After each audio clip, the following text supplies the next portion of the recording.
Bismillahirrahmanirrahim. Assalamualaikum warahmatullahi wabarakatuh. Kembali lagi di 105 FM Nyaman dan bersahaja dalam jangkauan dari jangkau kota Salakan mengudara untuk mencari teman setia Anda.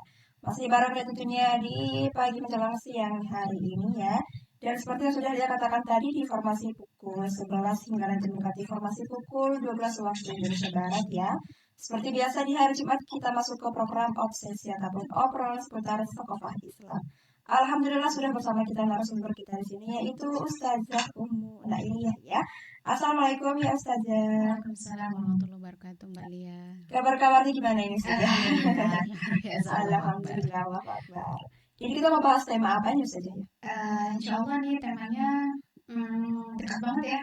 Minggu ini ya terkait dengan kemerdekaan Betul. hakiki dalam perspektif Islam. Oke, sangat menarik sekali untuk kita bahas ya di hari Iya. ini ya. Oke. Mungkin juga nanti Pak kalau ingin bertanya seputar tema kita di hari ini bisa menghubungi kita ke nomor 0822 9999605 dari via chat WhatsApp dan juga dari SMS ya. Atau dari live Facebook kita di Rau Padang Sidimpuan. Mungkin gimana Ustazah bisa langsung sampaikan saja. Iya, baik. A'udzubillahiminasyaitonirrajim. Bismillahirrahmanirrahim. Assalamualaikum warahmatullahi wabarakatuh. Hamdan wa syukran lillah, salatan wa salaman ala rasulillah, la nabiyya ba'da. Rabbi israh li sadri wa yassir li amri wahlul 'uqdatam min lisani yafqahu qawli ya arhamar rahimin. Alhamdulillah, tentu tak bosan-bosan kita panjatkan rasa syukur kehadirat Allah Subhanahu wa taala yang tentunya yang pertama utama adalah nikmat iman dalam Islam itu ya. Kemudian nikmat kesehatan sehingga membuat kita bisa tetap melaksanakan perintah-perintah Allah dan juga berusaha terus untuk menjauhi larangannya, dan juga tak lupa kita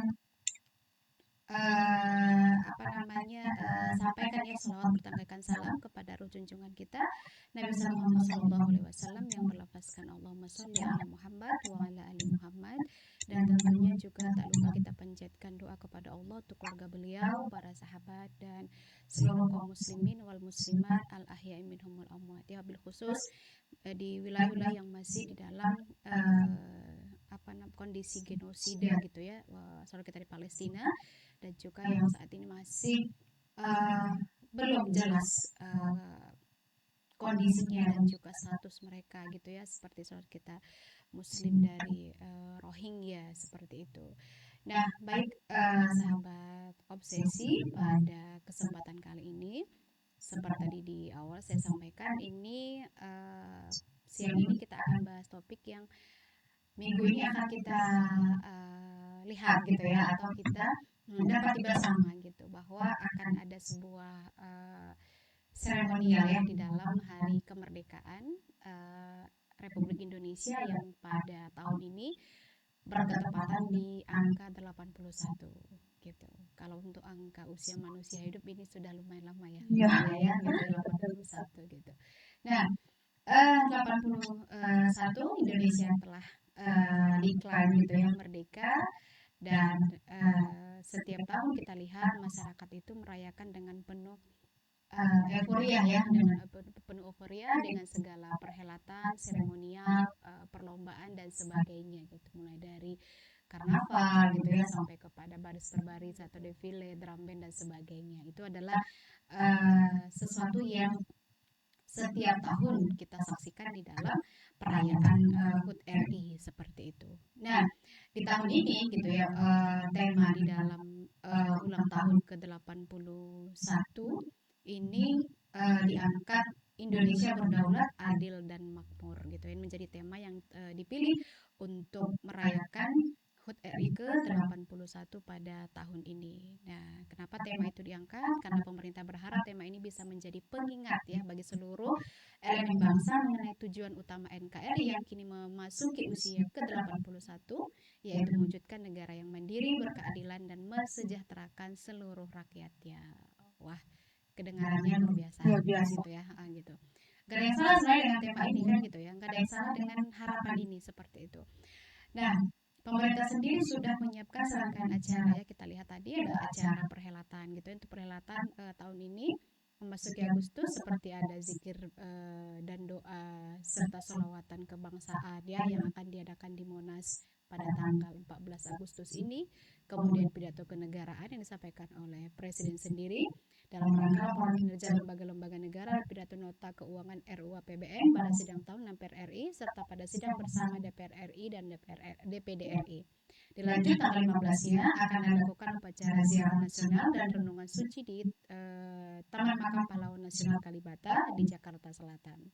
Dan pada tanggal 17-nya akan dilakukan puncak acara berupa upacara peringatan detik-detik proklamasi kemerdekaan RI pada pagi hari dan upacara penurunan bendera merah putih pada sore hari di Istana Negara Jakarta yang direncanakan akan ada 8.100 kuota undangan gitu ya bagi masyarakat umum yang ingin mengikuti upacara secara langsung dan melalui pendaftaran daring. Ya, artinya ini serangkaian acara yang sudah disusun gitu ya akan kita lihat nanti juga biasanya diliput oleh semua media ya, baik itu media cetak dan juga media visual gitu ya, bisa kita saksikan di berbagai media seperti itu. Nah, kemudian yang kedua, kita coba melihat ya tadi perhelatan setiap tahun yang dilakukan dalam peringatan kemerdekaan itu antara euforia dan realitas gitu. Pada level grassroots sendiri gitu ya, 17 Agustus masih dipandang sebagai tanggal yang sakral. Jadi sejak awal bulan biasanya suasana kampung itu maupun kota sudah smart ya dengan bendera, baliho, ronce-ronce kertas warna-warna gitu ya, gapura dipasang bendera merah putih dan sebagainya. Dan termasuk menyiapkan berbagai panggung hiburan ya bagi masyarakat. Acara ini tentu adalah sebagai selain tadi ajang memperingati hari kemerdekaan, juga sebagai ajang hiburan tahunan ya di tengah beratnya impitan kehidupan yang sebenarnya realitasnya kita itu masih jauh dari kata merdeka gitu ya.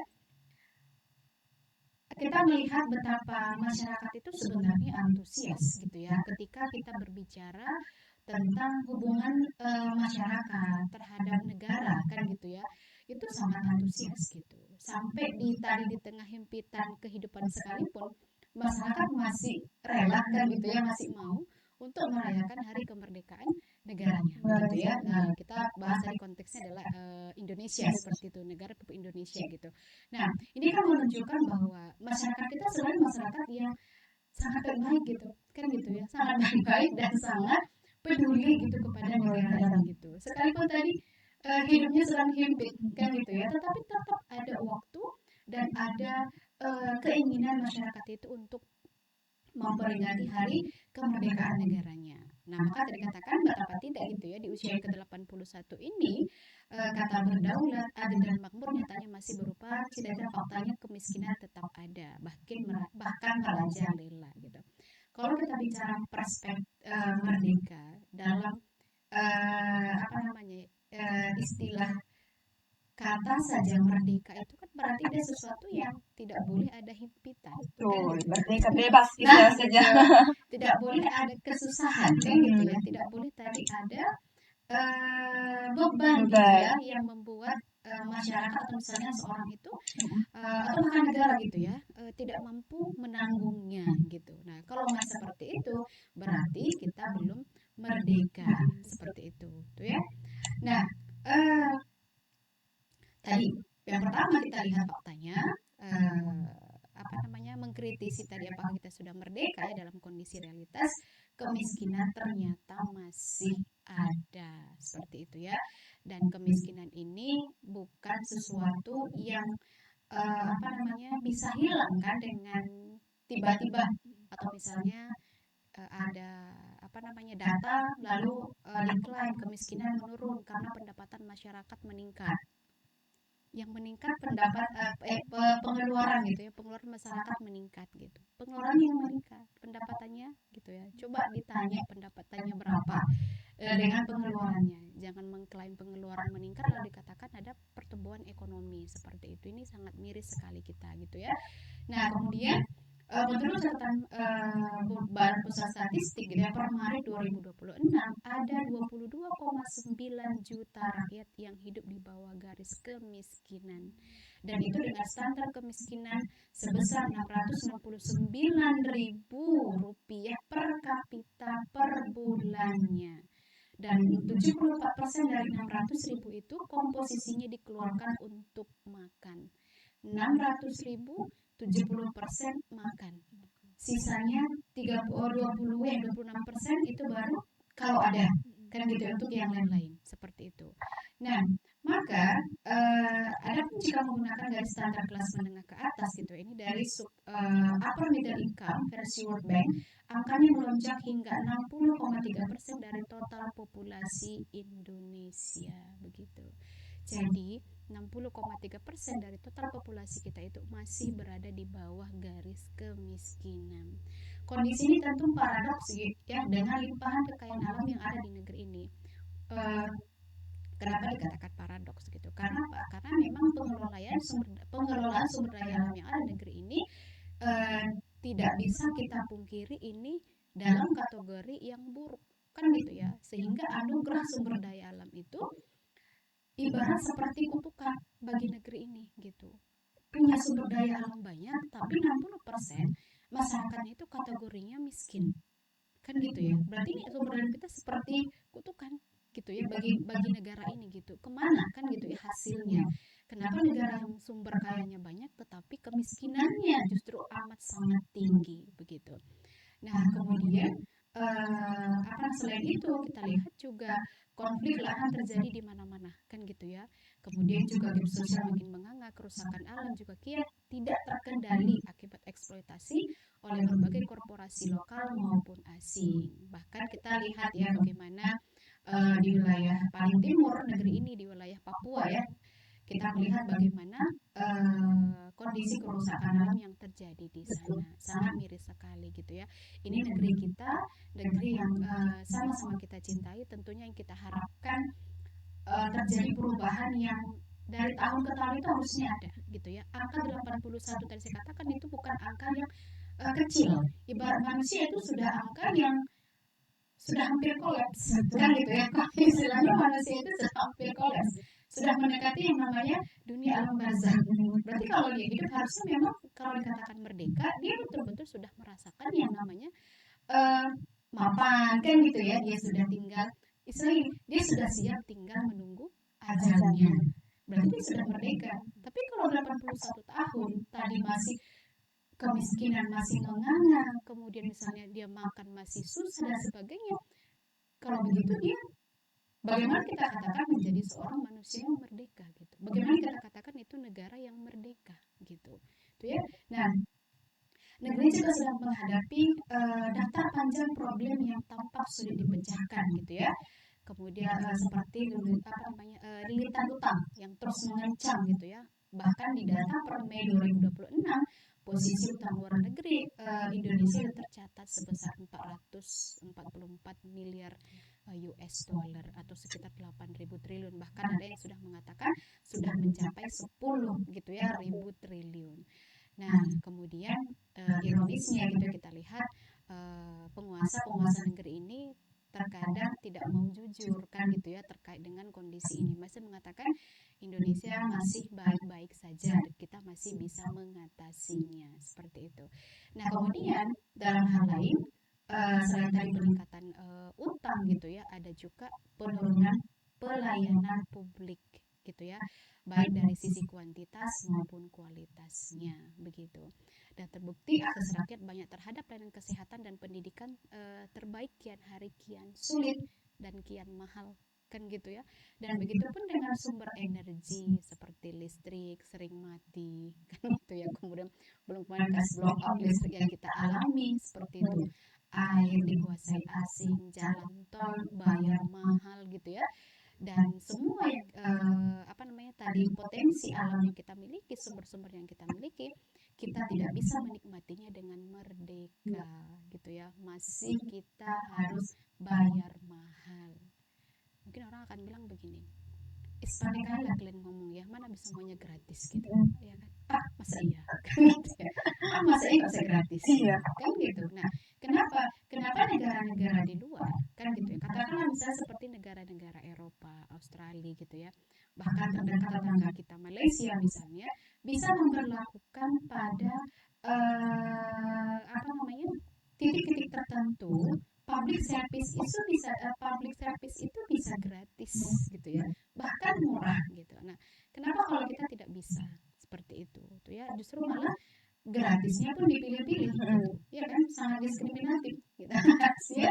Namanya gratis layanan publik ya, mas semuanya gratis Iya. ya, mau kaya mau tak mampu kan gitu ya, ya sekolah gratis ya, mau kaya gak usah pakai ada tanda ini boleh-boleh sekolah gratis gitu, itu kan namanya diskriminatif gitu. Karena yang namanya warga negara itu mau dia mampu tidak mampu, itu judulnya adalah warga negara yang punya hak sama kan gitu ya, secara layanan publik seperti itu. Nah, betul tadi bahwa 81 tahun kita sudah merdeka dari penjajahan fisik dan militer gitu ya. Itu real, itu fakta, kan gitu ya. Tetapi kebenarannya adalah kita masih dijajah dalam bentuk lain gitu, dan tidak dipungkiri bahwa masih terus membelenggu kehidupan berbangsa dan bernegara. Seperti misalnya di dalam apa namanya, ranah politik dan ekonomi gitu ya. Negeri ini tidak bisa apa namanya ya, tak tak pula lah kita harus takut mengatakan kalau negeri kita ini memang sudah tergadaikan kepada para kaum oligarki kan gitu ya, itu semua sudah tahu seperti itu. Dan bahkan ya harus kita lihat undang-undang kebijakan penguasa makin liberal dan pro terhadap para pemilik modal. Kalau bukan donatur jangan mengatur gitu ya, dan disetir oleh kepentingan global. Nah, hal yang disebut pembangunan pun lumrah menjadi proyek bancakan bagi para sponsor politik yang dipandang berjasa mengantarkan para pejabat ke kursi kekuasaan gitu ya. Pada tatanan internasional tidak kalah menyedihkan, alih-alih mampu mempengaruhi konstelasi politik internasional, posisi Indonesia justru tidak lebih dari pengekor negara-negara adidaya, terutama Amerika. Wabil khusus kita dalam kasus Palestina, kan gitu ya. Nah, suara pembelaan penguasa kita lihat makin sahih-sahih saja, dan kesertaannya di dalam BOP kemarin, Board of Peace, itu ternyata tidak membuktikan apapun di dalam memberikan power gitu ya kepada penguasa negeri ini untuk bisa menyuarakan penghentian genosida terhadap Palestina. Justru kita terikutkan gitu ya apa yang diagendakan oleh AS seperti itu. Dan secara pemikiran budaya, apalagi kita berbicara pemikiran dan budaya, paham sepilis gitu ya, sekularisme, pluralisme, liberalisme, dan kapitalisme, sosialisme, relativisme, feminisme, permisivisme yang liberal gitu ya, beserta budaya dan aturan rusak yang dilahirkannya terus berkembang tanpa penolakan filter sama sekali. Ditambah dengan di tengah isu bonus demografi yang dihadapi oleh negeri ini gitu ya, kualitas generasi tampak menurun dan menjadi ancaman serius pada masa depan. Dan ancaman brain rot, berbagai kasus kerusakan mental termasuk bunuh diri, dekadensi moral, seks bebas, LGBT, dan budaya kekerasan serta berbagai perilaku niradab lainnya gitu ya, makin hari makin memprihatinkan. Dan apa namanya, itu adalah fakta bahwa negeri ini sedang dalam kondisi tidak baik-baik saja. Ditambah lagi tadi diperparah dengan budaya korupsi dan kepemimpinan minus hati nurani yang melibatkan para penguasa-penguasa negeri ini. Maka pertanyaannya adalah, kemerdekaan seperti apa kan gitu yang selama ini kita rayakan dengan penuh sukacita, dengan fakta yang tadi itu sekelumit kan gitu, sekelumit fakta yang tadi dipaparkan. Lalu sebenarnya kemerdekaan seperti apa yang telah kita rayakan selama 81 tahun gitu.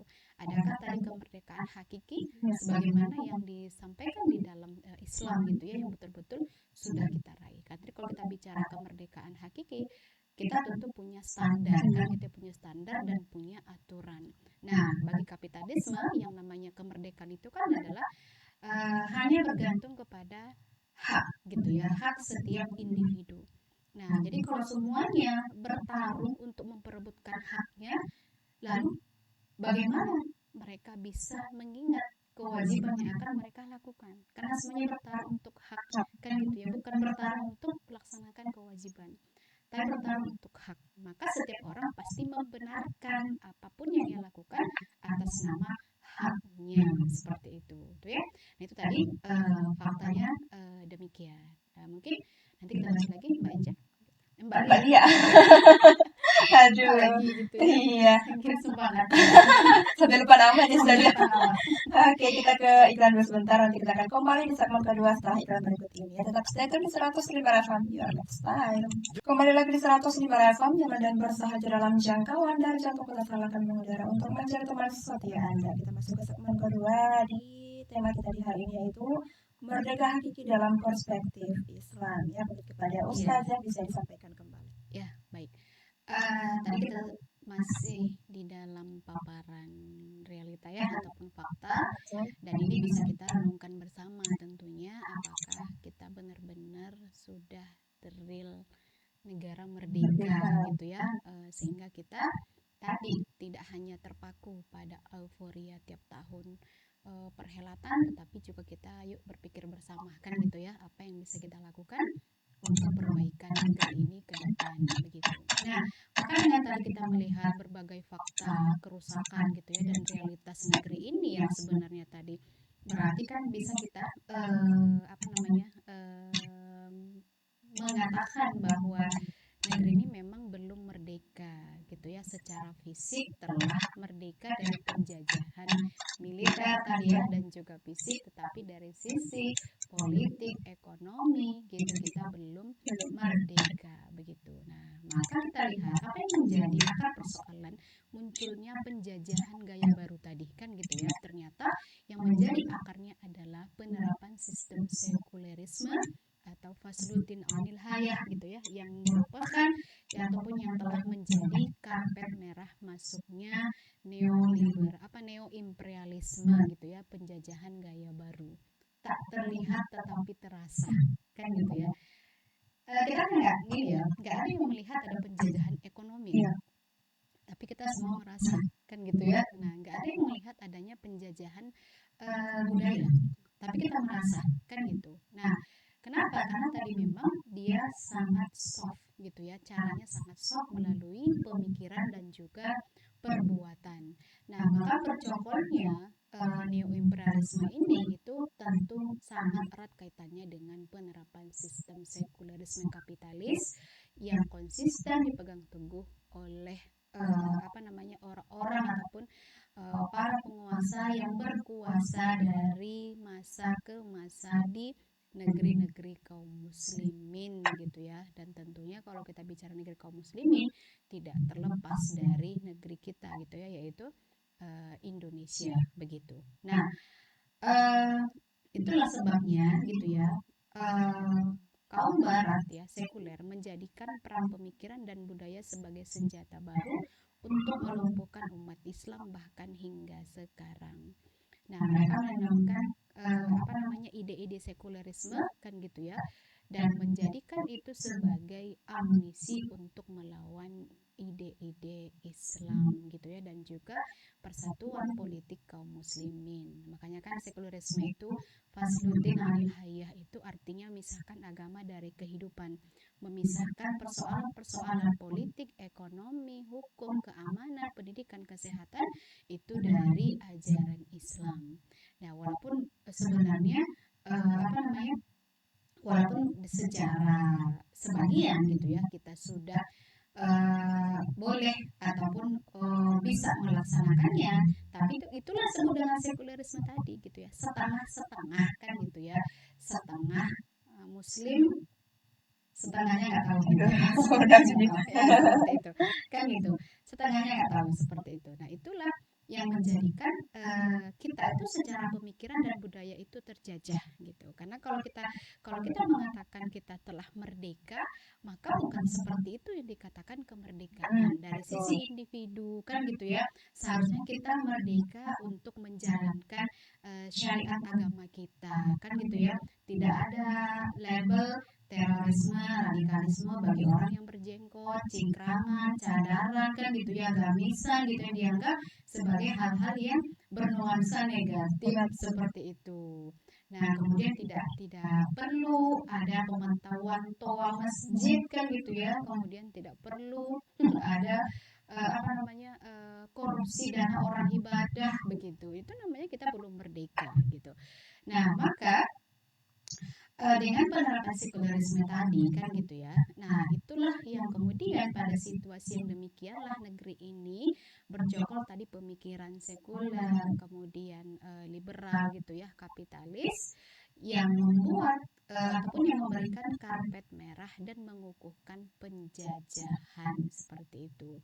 Nah, uh, maka mirisnya mereka malah berpikir bahwa mereka benar-benar mirisnya lagi gitu ya, bahwa kita sebagai warga negara yang ada di negeri ini berpikir bahwa kita telah merdeka. Padahal kenyataannya kehidupan kita masih jauh dari kata berdaulat, adil dan sejahtera seperti itu. Ini kan baru kan ada ya aksi di Jawa itu, saya lupa di mana ya, beberapa aksi di jalan itu yang spanduknya begini, kalau kamu lelah jadi WNI klakson gitu, kasih klakson gitu ya. Iya, iya, Kan gitu betul, ya. ada. Jadi kan masyarakat itu semuanya merespon gitu ya, semua kendaraan yang itu tanda klaksonnya jadi riuh seperti itu. Itu menunjukkan memang ada kejenuhan kan, tingkat dewa yang menimpa masyarakat. Nah, seperti itu.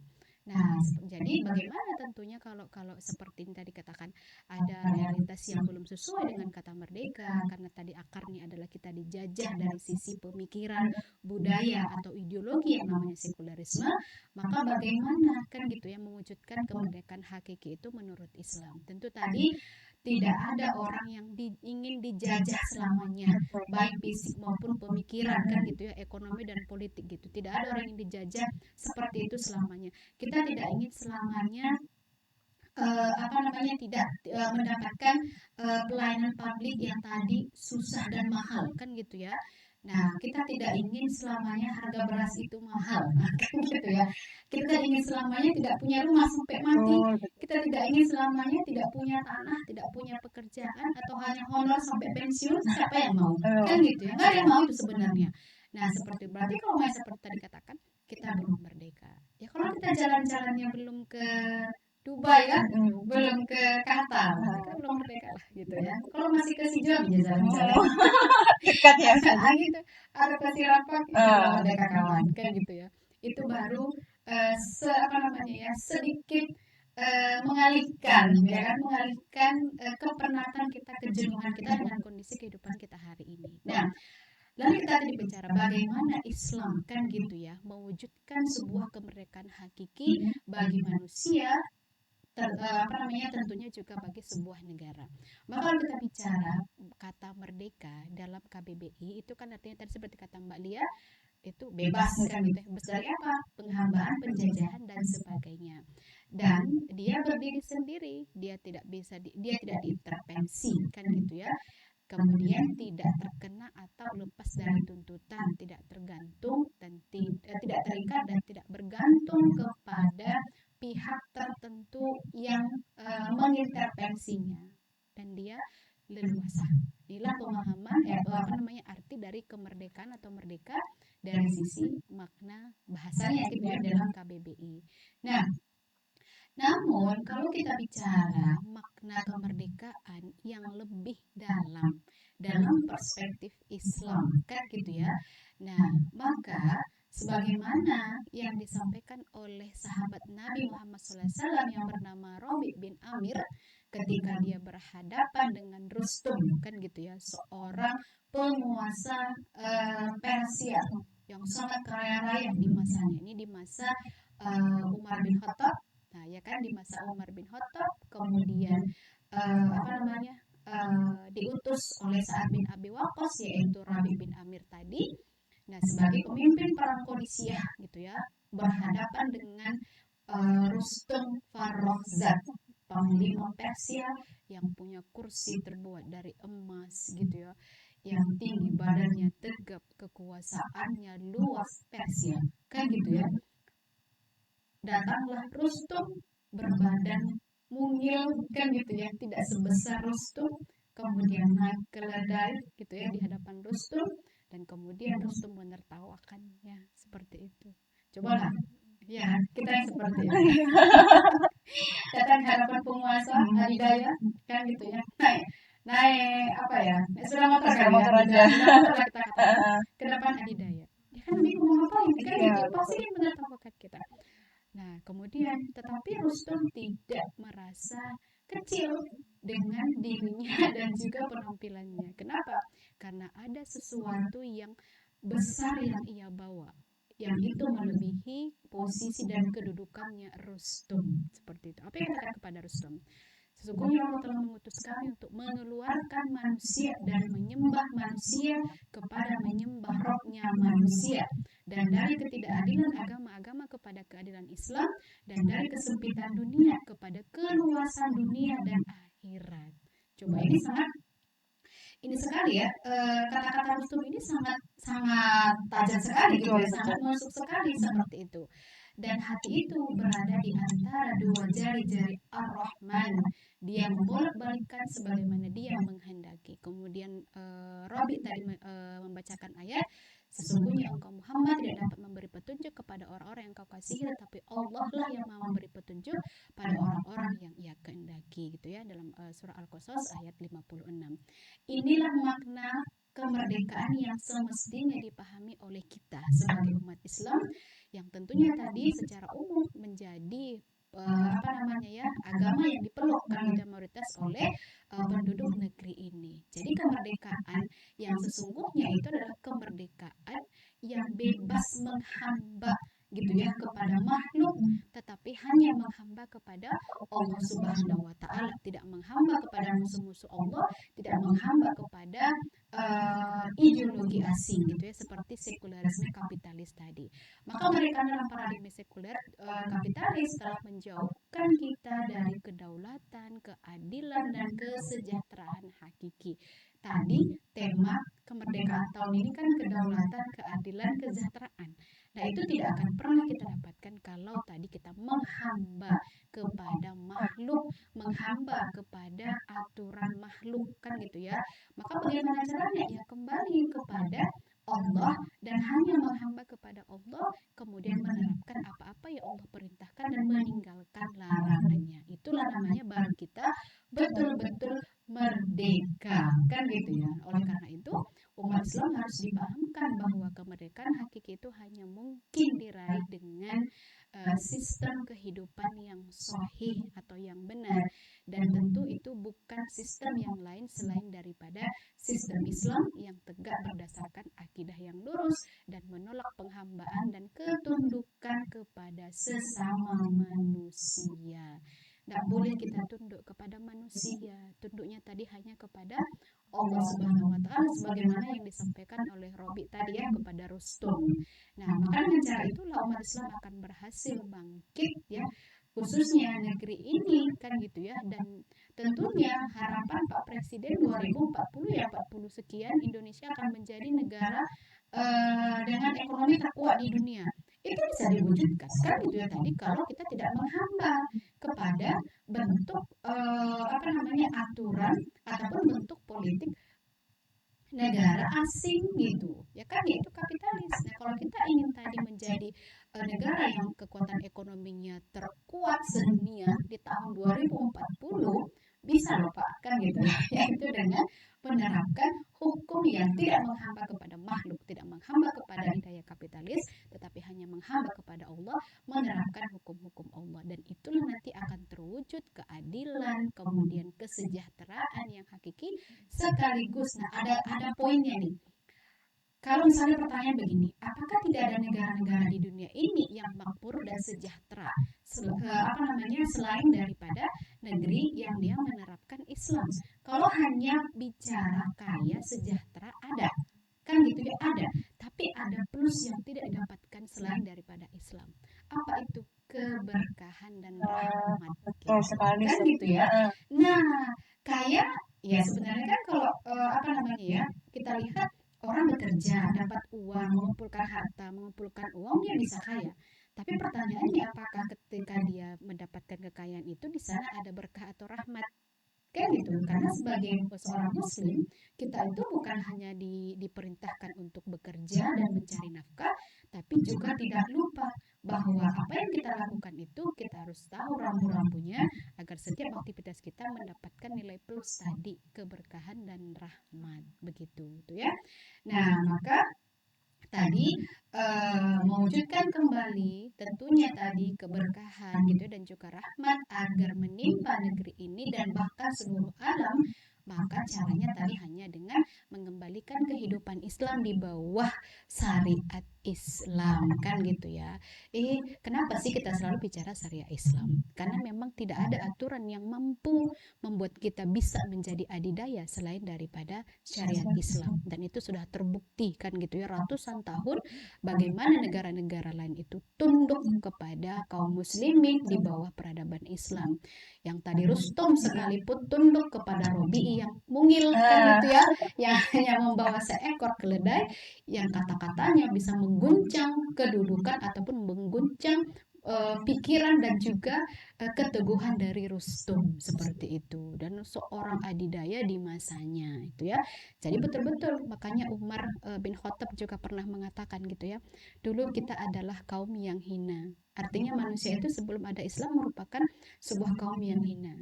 Kemudian Allah memuliakan kita dengan Islam gitu. Dan bahkan Umar juga terkenal ya dengan kata-katanya itu, aku hanya seorang Umar gitu, dan aku dianggap mulia oleh manusia hanya karena Islam gitu.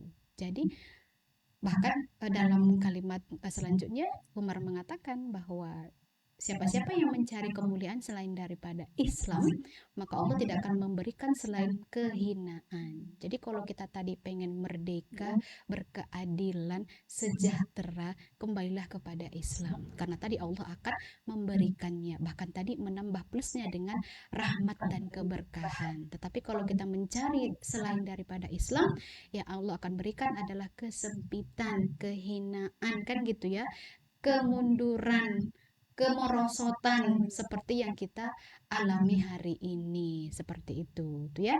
Nah, maka inilah gitu ya caranya bagaimana agar kita tadi dapat meraih kemerdekaan hakiki itu, tentunya tadi kembali ke dalam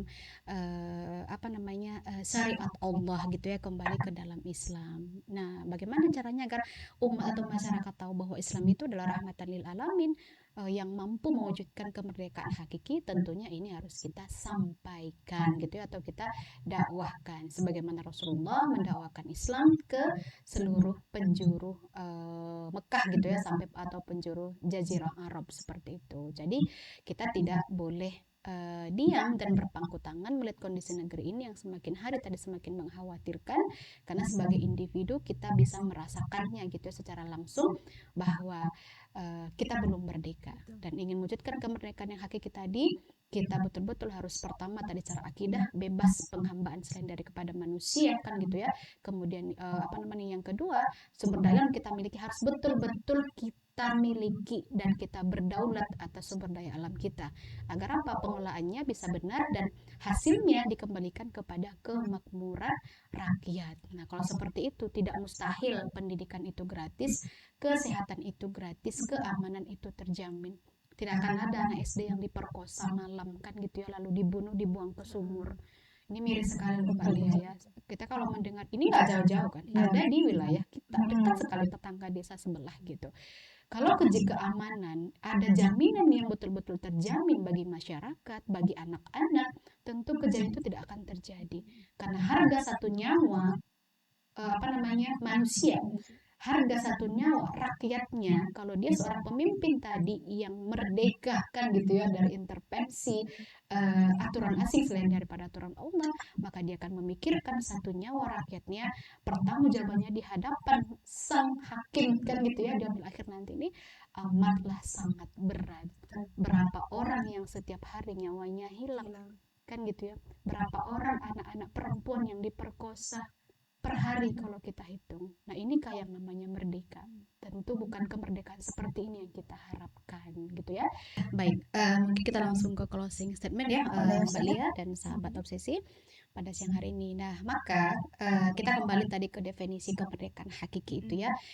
Jadi kemerdekaan hakiki itu adalah kondisi di mana sebuah masyarakat atau negara itu dikatakan benar-benar merdeka ketika mereka melepaskan belenggu sistem yang bertentangan dengan tauhid kan gitu ya, dan tunduk sepenuhnya hanya kepada aturan Allah Subhanahu wa taala. Karena mengingat dua hal. Yang pertama adalah tujuan penciptaan kita.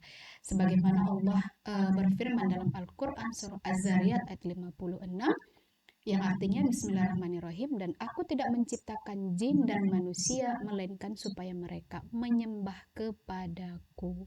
Berarti tidak menyembah selain dari selain kepada Allah. Maka semua belenggu-belenggu penghambaan kepada makhluk kan gitu ya, kepada adidaya, kepada ideologi sekuler barat itu harus diputuskan. Dan yang kedua, misi pembebasan dalam Quran surah Al-Baqarah ayat 257, Allah berfirman, Bismillahirrahmanirrahim, Allah pelindung orang-orang beriman.